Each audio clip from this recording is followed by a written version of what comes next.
வணக்கம்.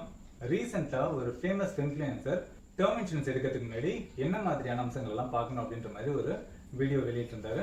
அதுல அவர் குறிப்பிட்டு சொன்னது என்னன்னா, கிளைம் செட்டில்மெண்ட் ரேஷியோ பார்க்கணும், அமௌண்ட் செட்டில்மெண்ட் ரேஷியோ பார்க்கணும், அப்புறம் அந்த நிறுவனத்துக்கு எதிராக பதிவு செய்யப்பட்டுள்ள கம்ப்ளைண்ட்ஸோட ரேஷியோ பார்க்கணும் அப்படின்றத சொல்லியிருந்தாங்க.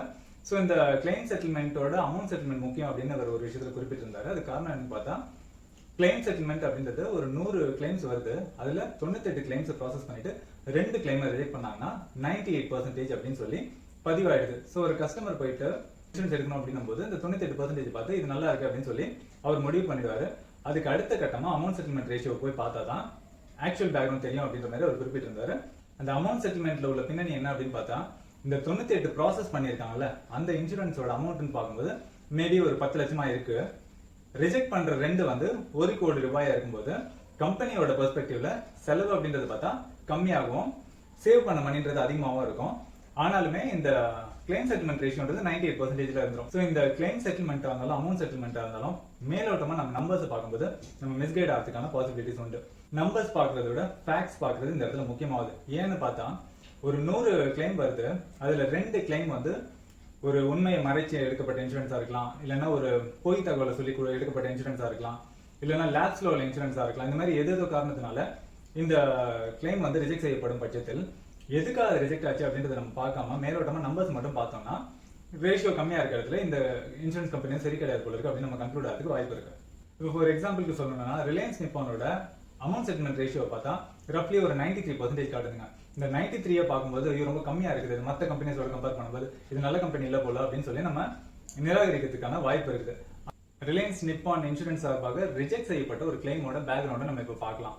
2018 வருஷம் ஜஸ்விந்தர் சிங் அப்படின்றவர் ஒரு இன்சூரன்ஸ் எடுக்கிறாரு, Reliance long life savings policy. இந்த இன்சூரன்ஸோட மதிப்புன்றது 16.94 லட்சம். ஸோ மார்ச் 4 2018 இவர் 2 வருஷத்துக்கான ஐடிஆர் ஃபைல் பண்றாரு.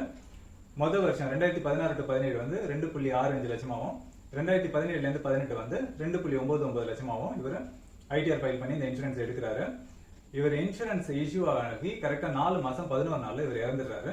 இவங்க வைஃப் வந்து கிளைமுக்கு போறாங்க. கிளைம்ல போயிட்டு என்சிடிஆர்சி விசாரிக்கும் போது தான் தெரியுது, இவர் ஐடிஆர்ல ஃபைல் பண்ண தொகையும் இன்சூரன்ஸ் எடுக்கிறதுக்காக கொடுக்கப்பட்ட வருமானமாக கொடுக்கப்பட்ட தொகையும் அதிகமா இருந்தது. இங்க 2.99 லட்சம், இங்க வந்து 4 லட்சம். ஸோ வருமானம் அதிகமாக காட்டும் பட்சத்தில் நம்மளோட கிளைம் அமௌண்ட் வந்து, அதாவது இன்சூரன்ஸ் அமௌண்ட் வந்து அதிகமாக வரும். இதை செக் பண்ணி பார்க்கும்போது தப்பான ஒரு தகவலை கொடுத்து இந்த இன்சூரன்ஸ் எடுத்ததுனால இது ரிஜெக்ட் செய்யப்பட்டது. இது போல தவறான தகவல் கொடுத்து இல்லைன்னா உண்மைகளை மறைச்சு எடுக்கப்படுற இன்சூரன்ஸ் வந்து ரிஜெக்ட் செய்யப்படணும். ஏன்னா இன்சூரன்ஸ் அப்படின்றது வந்து ஒரு பரிதாபப்பட்டோ இல்ல பாரபட்சம் பார்த்தோ இயங்க முடியாது. ஏன்னா இன்சூரன்ஸ் இயங்குறது பப்ளிக் மணி. இப்போ claim settlement, amount settlement numbers இதை மட்டுமே நம்ம பார்த்து மக்கள் எல்லாம் இன்சூரன்ஸ் எடுக்க தொடங்கினா இது இன்சூரன்ஸ் கம்பெனிக்கு அவங்களோட சேல்ஸ் மறைமுகமா இம்பாக்ட் பண்ண ஆரம்பிக்கும்.